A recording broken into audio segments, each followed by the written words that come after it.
Hello મિત્રો, જય શ્રી કૃષ્ણ। તો સ્વાગત છે તમારા બધાયનું અંજલિ ગુજરાતી ફૂડ ચેનલમાં। તો આજે આપણે બનાવશું વઘારેલું દહીં।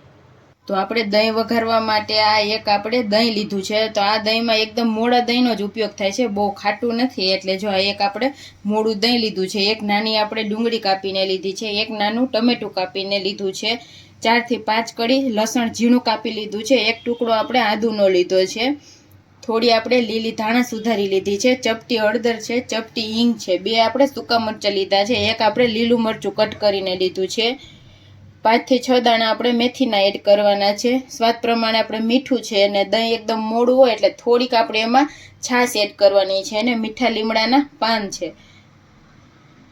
તો આપણે એક કડાઈમાં 2 ચમચી જેટલું તેલ ગરમ કરવા રાખી દેશું। તો આપણું તેલ ગરમ થઈ જાય એટલે આપણે આમાં રાઈ અને મેથી એડ કરી દેશું।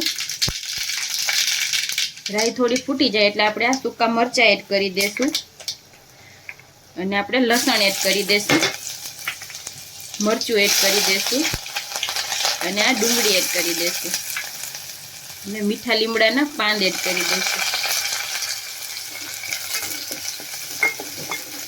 ગેસ આપણે ધીમો રાખવાનો છે। હવે આપણે એમાં આદુનો ટુકડો છે એને આપણે છીણીને એડ કરી દેશું। ડુંગળી થોડી પાકી જાય એટલે આપણે એમાં ચપટી હિંગ એડ કરી દેશું અને એક આપણે આ ટમેટું એડ કરી દેશું।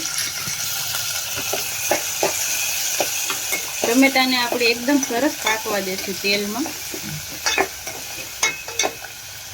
ટમેટું એકદમ સરસ પાકી ગયું છે। તો હવે આપણે એમાં ચપટી હળદર એડ કરશું ને સ્વાદ પ્રમાણે આપણે મીઠું એડ કરી દેશું અને મિક્સ કરી લેશું। હવે આપણે ગેસ બંધ કરી દેશું ને આને નીચે ઉતારી લેશું। તો આપણે નીચે ઉતારી લીધું છે। હવે આપણે એમાં દહીં એડ કરવાનું છે। તો દહીં આપણે આ નીચે ઉતારીને જ આમાં એડ કરવાનું હોય છે। તો બધું દહીં આમાં નાખીને આને બરાબર મિક્સ કરી લેવાનું છે।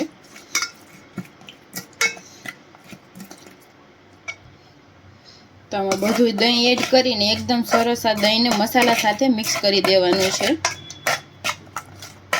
થોડા આપણે લીલા ધાણા એડ કરવાના છે।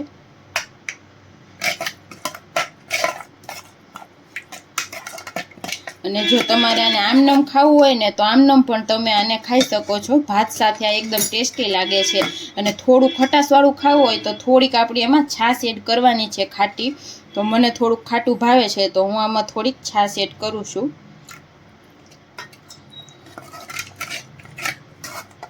તો આ એક સાઉથ ઇન્ડિયન રેસીપી છે।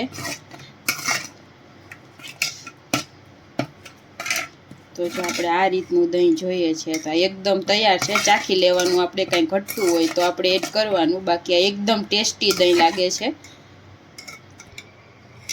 તો જો આ દહીંને આપણે ભાત સાથે સર્વ કરવાનું હોય છે।